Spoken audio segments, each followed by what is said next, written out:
Welcome back to the Road to National series. In today's episode, I'm going to take you through a dynamic effort lower workout. So today I have an 18-inch box squat for 85% of my 1 rep max, and that is because it is the third week in my 3-week wave, so the heaviest week. Now, I've actually done this workout on the Monday of the following week compared to the rest of week 3, so I've spilt over into my deload week, and there are a few reasons for this. First of all, if you watch my last lower workout video, my lower max video last week, I did Bulgarian split squats for the first time in like ages. Because I've been working through a right knee injury, I haven't been able to do like single-sided leg pushing movements like split squats, and it basically fatigued my quads so much. I had ungodly DOMs in my quads and in my glutes. I was so sore. So training when you're ridiculously sore is just not viable. It's literally not worth it.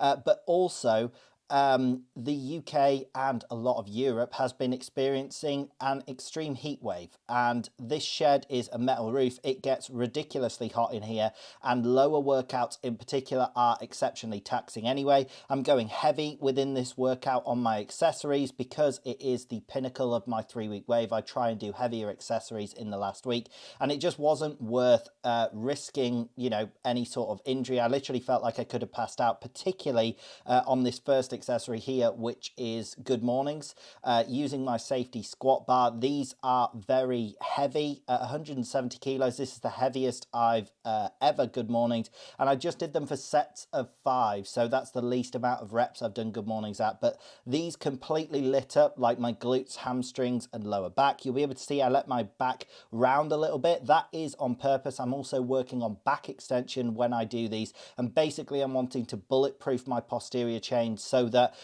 I'm going to be really strong for my squats and deadlifts. I've got really strong hip and back extension, and that I won't cave forward in the squat, and I won't like not be able to lock out a deadlift because of a strong posterior chain. I'll be able to extend the spine and go all the way to lock out in deadlift. So that's the reasoning behind doing those. And like I was explaining, the weather has been so hot, like I don't think I'd have been able to do that at the end of last week when the weather was so hot over the weekend. And of course, this next week is a deload week. So I think what I'm going to do is just 2 deload upper workouts and then 1 deload lower workout halfway in between. And that's going to be enough to sort of maintain my strength. I've obviously done this workout spread out a little bit at the beginning of this week, but that is the plan moving forward, and that sort of won't affect my training. If anything, that's probably a more optimal way of arranging my training around the situations like the extreme heat. So sometimes, I've talked about this a few times within the series, but sometimes things can look great on paper programming, but you actually have to adapt it to your circumstances. Like if you've had 1 hour sleep one time, you might have to jig around the days of your sessions. And for me, I think the way that I'm setting up my deload week and this workout is more optimal. So that is the logic and the plan of what I'm doing here. So the next accessory here is single leg quad extensions. I'm just using 60 pounds here, which I have been able to go much heavier in the past to like 80, 90 pounds on single leg quad extensions. And I was getting sets of 12, which is okay, but I'm actually ironically a little bit weaker on single leg quad extensions, particularly on my right hand side. On the second set there, I only got like 11 reps versus I easily get 12 reps on the left leg. That is probably related to my right knee injury, and I was feeling that right knee on the first set of these in particular. It felt really tight, not painful, but definitely something that I want to work on. So going forward with my quad extensions, I think I'm going to stick to single leg versions for a while, because I want to even up that disparity from side to side. But also my quads are at their like all-time strongest in other movements like the Bulgarian split squats. Coming back to those, immediately at its strongest. My squat feels like it's at its strongest. My dual leg quad extensions are at their strongest. I can only assume that my left leg is then helping quite a lot, and when you have 2 legs, the neural drive to be able to kick both legs up must be greater, which is why I'm at my all-time strongest with that, but I basically just need to work on that single leg, particularly on the right hand side. So that's what I'll be doing going forward. But other than that, the fact that there was a bit of a disparity there and that I'm a little weaker than I'd expect, those quad extensions still went well. Then the next accessory here is just calf raises, just using the safety squat bar. I like to basically use whatever I've done earlier in the workout. So because I did 170 kilo good mornings, it's really practical and simple for me to just leave that loaded on the bar and to do basically heavier calf raises. It lines up well. It also means that, like I say, I build up the weight of my accessories over like the 3-week waves that I do as the dynamic efforts get heavier. And obviously that means that when I leave the same amount of weight on the bar as the good mornings get heavier, the calf raises naturally get heavier at the same rate as well. So it's quite a good system, and it stops me lugging a load of plates around the gym, which is very time consuming. My lower workouts, even though I have one less accessory compared with my upper workouts, I normally have 6 accessory on my upper day and only 5 on my lower days. My lower days always take way longer and are way more taxing. The total volume is way higher because all of the weights on all of the exercises are higher as well. So that is just something I like to do. So moving on to the next accessory here, it was hip abductions. Now, doing these with a band here, I'm actually using one of the hardest bands I ever have done on these. Now, when you're doing banded, obviously you cannot track accurately the amount of like weight you're moving. It's tension on the band.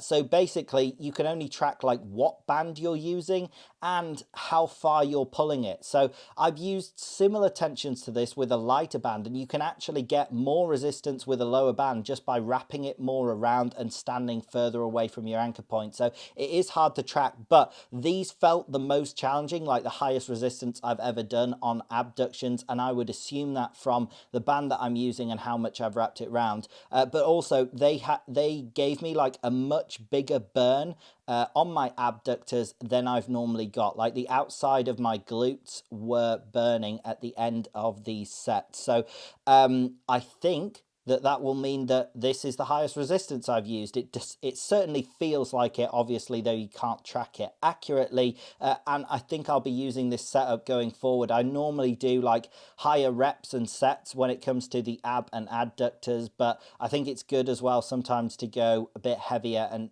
even there I got sets of 15. So to be honest, I want to go down to like sets of 10 and 12 as well. So the final accessory here was hip holds. So I've shown this a few times within this series. This is not an exercise I've actually seen anywhere else, but it's one that I feel helps. It is basically what I have programmed is a miscellaneous lower exercise. So any lower body exercise that I think will be useful. Most often I do reverse hypers. However, these hip holds hit the tibialises a little bit. You're basically doing like an isometric tibialis raise, holding the kettlebell. Otherwise, if you like relaxed your foot, it would fall forward and the kettlebell would drop. You're also mainly hitting the hip flexors. That is where I feel this most, which is an area of the body that often isn't trained specifically. Most people don't do dedicated hip flexor work.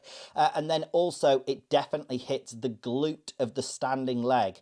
To keep yourself up, you're almost doing like a sort of hip thrust to stop yourself from caving forward at the glute as well. It's difficult to explain the exact feelings you get when doing that exercise, but it feels good. It's actually quite challenging, particularly when I'm holding it for long. And I thought that I was holding my leg at parallel like every time I've done this, but today was probably the first day that I actually have done, and it really gets you to contract your hip flexor way more just by lifting your knee up a few inches. It feels like your leg is way higher than it actually is, and it definitely is very challenging on those hip flexors. So other examples of like miscellaneous lower things, I could do things like glute kickbacks, which are very useful. The reason that I didn't do reverse hypers this week, which is my favorite exercise, it is just to build up work capacity and pump up the posterior chain. Reverse hypers are amazing. They hit all of your posterior chain.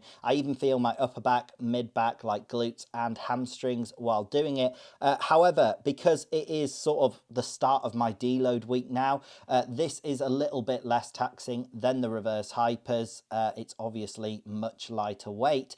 However, I chose not to do them at the end because those good mornings that I did at 170 kilos were so heavy that they had taxed all of my posterior chain. So I didn't feel like doing extra volume and extra hypers would help. I thought that it would be a bit of overkill. So that is it for today's video. I hope you did in fact enjoy the video. If you did, drop it a like, drop it a comment, subscribe, click the bell, all that good stuff, and have a great day.